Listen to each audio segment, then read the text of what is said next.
Now is one of the most challenging times in my career to assess what the eventual capital stack will look like, because we're in a very volatile environment.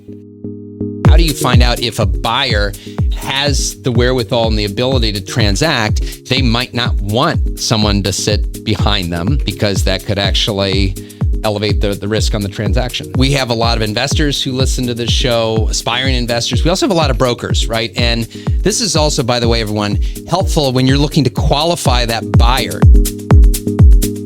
Welcome, everyone. We are back for the Capital Stack mini-series, and here today with my fellow principal, Scott Singer, who co-heads our debt and equity group here at Avison Young. Scott, thank you so much for joining us again today. James, good to be here. Wonderful. So today we're going to be talking about key terms and sizing. Last time we talked about the role of the debt equity advisor, the timing, when to get involved, how can sponsors and borrowers put themselves in the best position. What if someone's new to investing? So now we're going to actually talk about the keys, terms, and again, the sizing, how this all works. I mean, maybe we could have done this as the introduction, but at least now everyone has an understanding of at least how this works. So let's talk about the capital stack. What is it, and what are the components to it? Okay, so the capital stack is a fancy way of saying the money that goes into a deal. So it includes debt and equity. And actually, I'm teaching my daughter, who's a freshman in college, she said sort of, what is real estate, what is business? And so we're going through this. So debt and equity together is all the capital that comes into a deal. And then each of those can be broken up in ways that can get quite complicated, sophisticated. Let's start with equity, right? So that's the cash in. So let's say we've got a sponsor who's looking to purchase a property, and let's say it's a rehab, for example. So they're bringing money to the table for the purchase, the closing costs, to reposition. How does that equity kind of lay out? Okay, let me go back to the beginning of debt and equity. If you think about a house, which is generally the most simple, most people, when they go to buy a house, use a mortgage, which is the debt, for a portion. And lenders don't lend 100% in most cases of the money. They'll lend less than that, so they're in a safer position. And so the portion that you borrow is the debt, and then what you'd call in the house a down payment is the equity portion. So that's the ownership stake. So in commercial real estate, same basic principles apply. There is virtually always a debt component, and the remainder of the capital above the debt is the equity. Now, in commercial real estate, as opposed to in most homes, many properties are purchased where the sponsor, the person who is going to work on the deal, who has founded and who is going to be known in the press as the owner, is often using other people's money as well. And so that other people's money, who are a part of the ownership and who are counting on, hoping for the property to increase in value so that they can get back more when it is sold than they started out with, is the equity. Now, in a rehab deal, what does rehab mean in a real estate perspective? It means that there's something about the property that can be fixed in order to generate more income or cash flow from the property and a higher value down the road. So groups that want to invest there's a continuum of risk and return, or risk and reward, that exists. And so a rehab deal is considered to be riskier than a transaction that already is fully maximized. So that's perfect. And I really appreciate that you kind of took a step back and explained the whole picture, because I think sometimes people have tendency to just throw out terms and that might not understand kind of what goes into that. And I think also we have a lot of investors who listen to this show, aspiring investors. We also have a lot of brokers, right? And this is also, by the way, everyone, helpful when you're looking to qualify that buyer. So how do you find out if a buyer has the wherewithal and the ability to transact? And you, as the broker, the buyer might say, oh, I'm an all cash buyer, right? And so I think a lot of this lingo gets thrown around. All cash to us doesn't necessarily mean that they're going to close all equity. They might be financing, but what they're trying to say is it's not contingent on their ability to obtain financing. Yeah, I think one of the, and I'm at this interesting inflection point in explaining the capital world, because I have this daughter who's learning about it for the first time, and it's made me reassess the terms that we use. And I teach a class at REBNY that's sort of the basics of commercial real estate for residential brokers, many of whom are looking to make the change. And it's a similar dynamic in that the lingo can be very confusing and maybe sometimes intentionally. So yes, all cash is a perfect example. What you're focused on for your clients is what is trying to get to the highest price. But then beyond that, in this kind of environment, what is the likelihood of closing? Right. And so a buyer who has all of the capital on hand is the most likely to close in this environment. But when you say all cash, that creates this confusion. We are working on some transactions that we are suggesting to our clients should be done all equity. And that is because as the cost of debt increased and as as some of the volatility in the market and other costs increase, debt at a higher rate creates more risk sometimes in a transaction. So let's talk about that role. And we also, sometimes these terms can mean the same thing. So when you talk about a sponsor, some might have heard that called a syndicator if they're going to actually go out and raise the capital. Some might call that also that sponsor could also be the general partner, right? Where they're actually running the deal on the day to day. And then if they're bringing on additional equity, if they're raising money, typically that's coming from limited partners. So maybe talk a little bit about, the general partner role, the LP, kind of the interplay between the two. Sure. And the economics. Well, I think it's important to remember the distinction between if we're talking about a specific transaction that has documentation, whether that's loan documents or an operating agreement, then each of these things will be a defined term. And it means something specific. In conversation, then the terms are used in various ways. So I used the term, I think before, sponsor as the person who's out front and running the deal. And that is the name that we would read generally in the press about a new transaction. But within most sponsors now use other people's money. Okay. And so the question then is, how is the relationship structured between the sponsor person and the investor people? And the various types of money that we may be called on to raise are co-GP money, LP money, preferred equity money. All of those could conceptually be equity investments in the property. And so LP is a term that comes from limited partner in an older investment structure that was a limited partnership.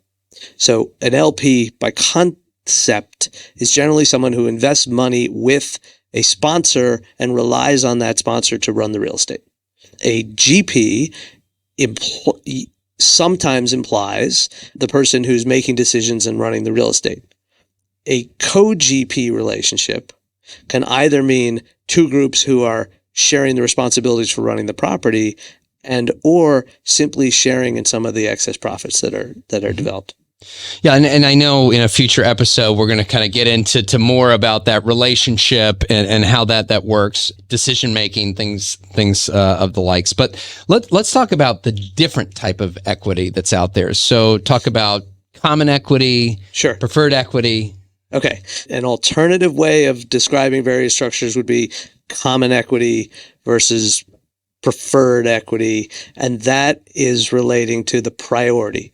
And so I think it might be helpful to talk about the whole continuum of risk from the safest money in a deal in a capital stack. That would be great. To the most to the riskiest. And I think we even have an example of this. I don't know if it's in a pyramid shape. Yeah, I can't remember, but it's in the book. And Scott was very helpful in providing the content in the book for this. Yeah, I appreciate that. So the safest money would be referred to as senior debt or senior mortgage debt.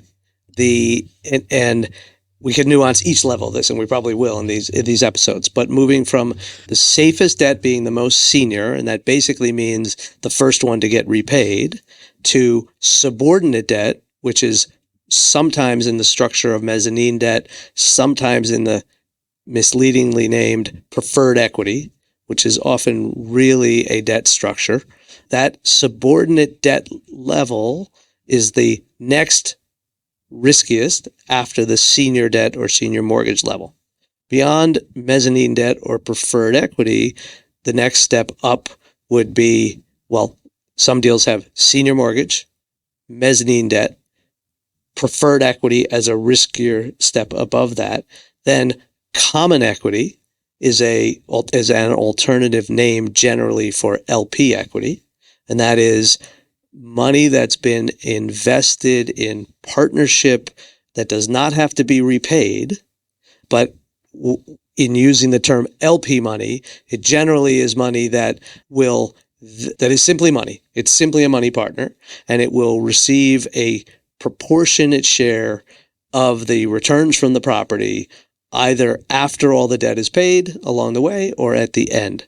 And then above that in this structure, and by above, I mean both riskier and hopefully higher return, is co-GP money, where the co-GP money is either sharing in some of the additional risk with a developer. Sometimes co-GP partners share in the guarantees in a project, but they are also sharing in the excess upside. So as we dig into equity, we will talk about how equity investors get paid, and we'll get into the concept of promotes.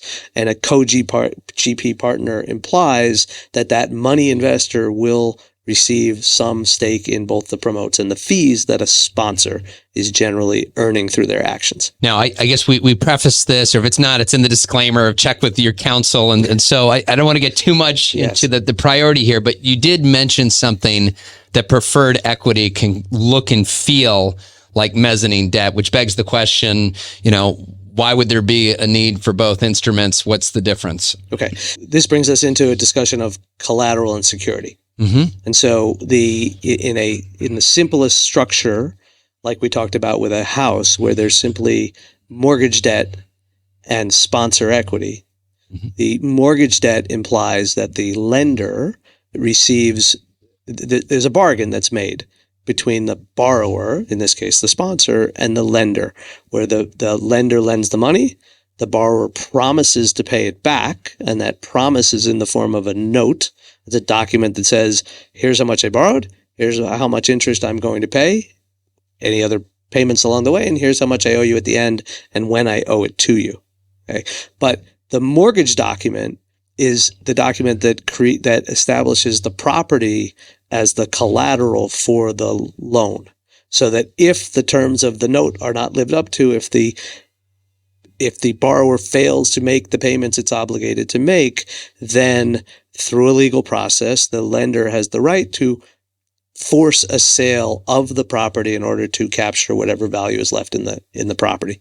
Mezzanine debt is also, I'm not necessarily using the legal term, but it's also secured, and that's why it's less risky than equity. But in a mezzanine debt structure, the security comes through a pledge of partnership interest through a UCC. So now we're getting into the real legalese. But a preferred equity investment implies that there are some obligations to pay back the money, but they are not secured by necessarily a pledge of the real estate or not something that's recorded. Very helpful. And the intercreditor agreement is actually, it's a document that talks about how these priorities work or if they can work. So for example, and we're not saying that in all situations there could even be mezzanine debt, right? So some lenders, someone say it's a conventional bank that's offering a first mortgage, they might not want someone to sit behind them, right? Because that could actually elevate the risk on the transaction. Well, the structure that anyone less than 20 years in the market won't really have experienced would be that the traditional form of subordinate debt was second mortgages, right, and third mortgages and fourth mortgages, and where a series of parties who had a hierarchical relationship, each of those lenders, even the subordinate ones, had a mortgage interest in the property. So there was the possibility of them forcing a sale of the asset. And in the real estate depression of the early 90s, where many properties declined in value and there were many challenges and foreclosure actions, the fact that the second and third and fourth level creditors had secured obligations created tremendous trouble in allowing lenders to recapture their money and held properties up for a long time. So the result of that was many, virtually all first mortgage lenders came into the 90s recovery saying, we will not allow second mortgages or secondary mortgages. And so the mezzanine lending structure was created. And then there was a next evolution when during the 2009, 10, 11 challenges, mezzanine lenders still had rights that made life difficult for senior mortgage lenders. And so many lenders then started saying, we don't want to have mezzanine lending behind us. And preferred equity structures were created that were very similar, but without violating the clauses that mortgage lenders were starting to put in against mezzanine. So it's a continuing evolution, and it makes the legal profession robust. Yes, and very helpful. And I realize for some of you newer to investing, we just went from like a level 100 survey intro course to we went into a senior thesis, but let's dial it back a little bit and talk about how you actually size up an opportunity, right? So let's talk about, again, you have a borrower. This is typically how it works. They call you up, Scott, I have this property under contract. How much financing can you get for me? So let's talk about how what is that loan to value? How do you determine it? How do you size up a deal to figure out what type of financing that you can achieve and how you're going to build out that capital stack for them? So the answer is always market driven, and it fluctuates tremendously over time. And now is one of the most challenging times in my career to assess what the eventual capital stack will look like, because we're in a very volatile environment.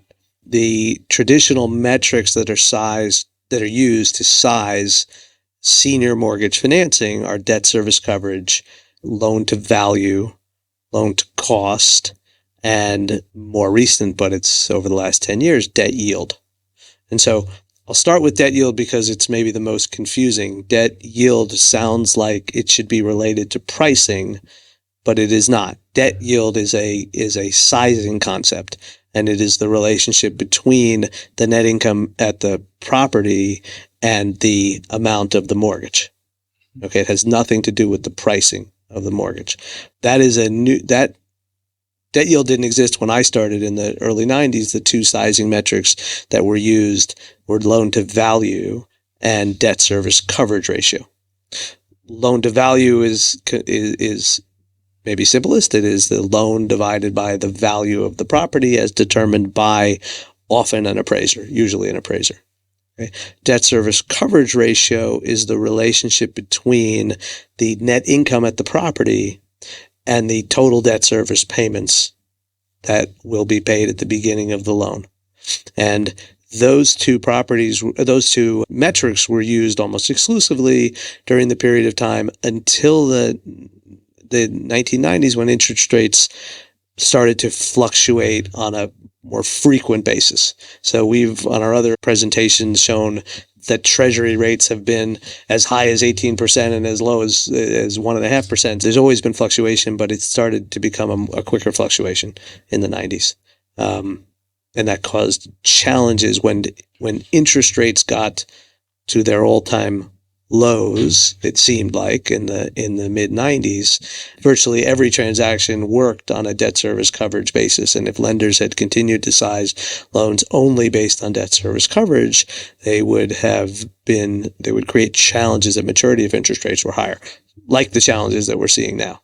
And debt yield was created as a way to try to insulate the lending community and the sizing of loans from increases in interest rates. We're seeing now that's only been modestly successful. No, very, very helpful. And also you can see, and I'm sure different lenders are focused, I'm sure they're looking at all these metrics, but maybe some of these might be more of importance than others. But what I heard you say was the loan to value and the value does not necessarily mean what you paid for the property, right? So can we talk about loan to value versus loan to cost? Sure. And then when you go and finance a value add deal or a development deal, you're actually talking about the loan to the total project cost.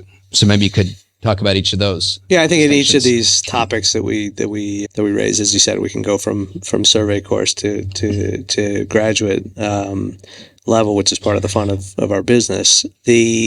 Loan to value versus loan to cost. Much of the business that we do are refinancing transactions where there is no new purchase price and there is no original cost. Some of our clients have owned we're financing an asset now that our client built 44 years ago. So the original cost is really not relevant.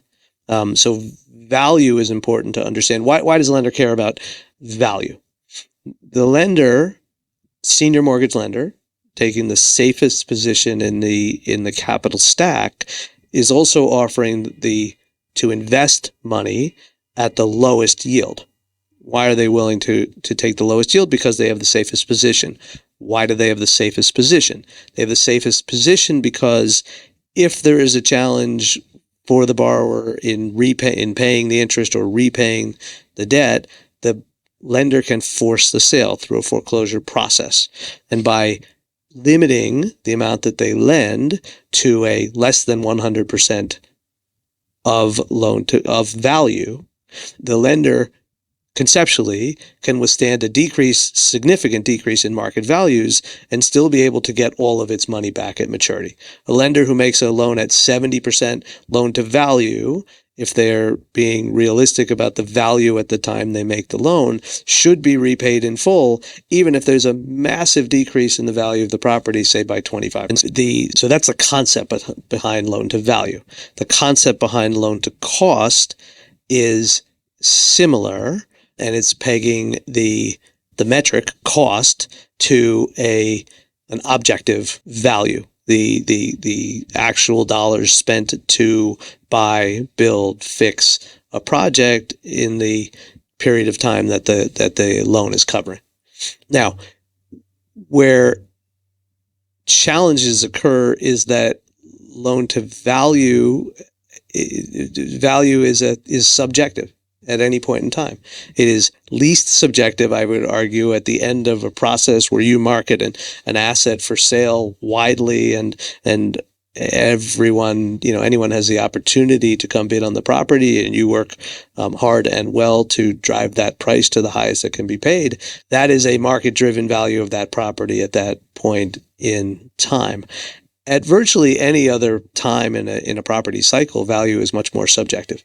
And so appraisers play an important role in the industry and learn, there's a lot of training that goes into learning to appraise properties, and there are many different methodologies that are included in there to conceptually approximate the value that a property would sell for at a given point in time. So how deep do we want to go? Very helpful. And we're trying to keep it high level, but we're also trying to make sure that everyone understands the terminology and the different approaches. And don't worry, everybody, next time, we don't want your brain to explode. So we're going to get more into financing. And you say, James, you haven't even talked about interest rates yet and the indexes. So we're going to cover that in our next episode. And then we're going to dig even deeper into equity and JV structures in our last series. But just again, since we're talking about not just key terms, but sizing today, talk about the sources and uses. And so as our investors, our inspiring investors are thinking about, okay, I want to go buy this property and I want to improve it, right? So they're thinking about how much capital this deal is going to require, kind of what goes into those overall sources. Why don't you start by defining sources and uses, and then we can talk about how, again, you're trying to properly size up a deal to advise how much that sponsor can borrow and how much equity they're going to raise. Okay, so I talked before that a mortgage lender was focused on lending at a less than 100% portion of the value in order to be able to withstand a decrease in market values over time. Sources and uses is what a lender uses to similarly lend an amount that's less than the total. And the total in a sources and uses is the total capital that's being invested in a project at the time. And so sources and uses in a transaction equal the same. It's like a balance sheet. They equal the same number at the bottom. The sources side is the combination of the debt and the equity that's being invested in the transaction. And a third source that might exist in a property is cash flow over time, depending on the deal. The uses are what they sound like, how that money is going to be used. And so let's talk about a construction loan. In a construction loan, the uses are probably the most complicated, but can be narrowed down to the purchase costs. That's the acquisition price paid to the landowner, let's say, plus all the costs of closing that transaction. That's one section. And then the hard and soft costs needed to be spent in order to build the building and sell or rent the space within there. And a lender who's lending on a construction loan looks at what is the total amount of capital that it's going to take in order to turn this piece of land into a condominium building that's being sold out for more than what was lent. And then the costs in that construction loan, for example, are estimates. And sometimes they're estimates that are based solely early in a transaction on a developer's experience building other projects. Then it progresses to the point where the contractor goes out and gets bids they sign up an architect and they have a contract for how much they're going to pay the architect, and they go out and bid the trades to determine what the hard costs are going to be. What are they going to pay to the plumbers and how much does concrete cost now and all that. So the sources represent everything that's needed in a transaction. In a rehab of an existing property, then the land cost is an acquisition cost of a building. The hard costs do not include the physical structure, but there's still hard costs to be spent turning the building from whatever it is now into whatever it's going to. So that's the basics of sources and uses. Very, very helpful. And one question left, and just to let you all know why this is important, not just to understand this terminology, but how this works. This is not just for acquisition. So a lot of the questions I've been asking are, what is the loan to cost? You're going in on acquisition, but one of the true benefits of being able to leverage the capital markets, right? And you represent the who's who of New York families here, generational. So even if they're not as active today acquiring new properties, they are constantly improving, recapitalizing properties. So I just want to make sure everybody kind of understands what the opportunity is here, because when we talk about loan to value, right? I mean, clearly the plan here is what you're buying the asset for today. The goal is to improve that asset, right? So it has a future higher value they can borrow against. And that is truly one of the benefits on how to capitalize on real estate. So maybe if you could just, paint the picture for everyone to think about.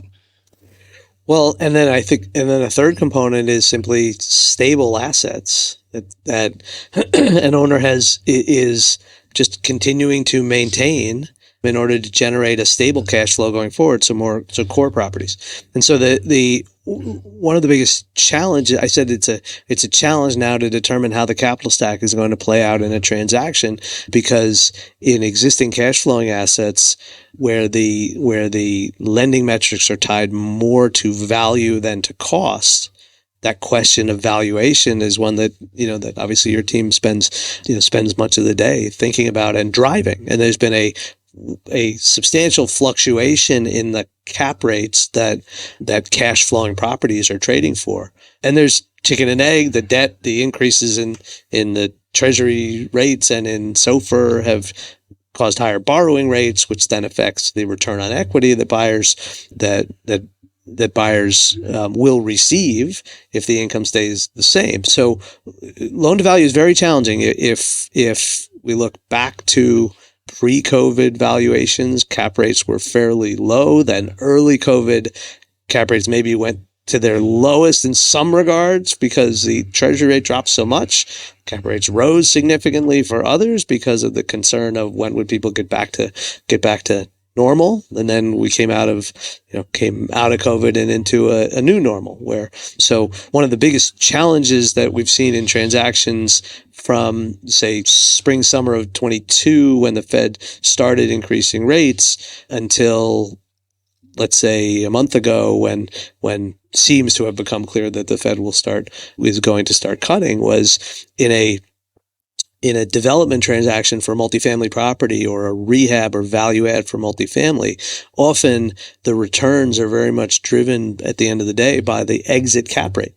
And we found that investors were unwilling to take risk around exit cap rates. And so getting back into this question of types of equity, in an LP equity investment, the investor is sharing the risk with the sponsor proportionally. And the sponsor may do everything right in improving a building and leasing it up. But if the exit cap rate that it can be sold for is higher than expected, the return on the deal might be very low. And so many investors pushed over the last 18 months, many traditional LP investors said to sponsors, I may be willing to invest in this transaction, but only if I get my money back before you do, because I'm telling my own investors at the next level that I'm going to generate a certain amount of returns, and I want to be insulated from cap rates going too high. And so much of the shift from LP to preferred equity investing over the last year has been a result of that particular worry. Great. Well, Scott, this was tremendous. Really appreciate you joining us today. A lot of information here. And again, if you have not picked up the book yet, we have a whole chapter devoted to this. I know there's a lot to go over, but we're going to talk more in our next session about financing and then wrap it up with equity and JV structure. So thank you again for joining us. Thank you for doing it. And thank you everyone for joining. As always, you can go to jamesnelson.com this is where I built this site for you. And you can find not only this episode and show notes, but you can find other helpful videos, articles. We're featured on Forbes. And so again, this whole purpose is to help you gain the insider's edge to real estate investing. And if you like the show, share it with a friend, subscribe, give a rating. That helps get the word out. So until next week, thank you again for joining.